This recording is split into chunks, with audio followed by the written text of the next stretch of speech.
موجودة وخطر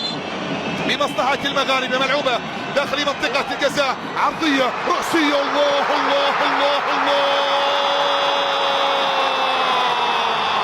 نعمة من الله،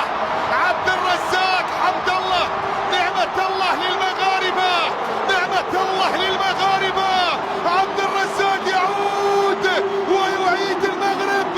عبد الرزاق يسجل، لم تنتهي الأمور، ما زال ما زال ما زال يسجل حمد الله، يسجل حمد الله، ويتقدم المغرب، يتقدم المغرب هنا بالدعاء، يأتي الهدف الثالث للمنتخب المغربي، هذه الكرة، هذه المحاولة، هذه اللقطة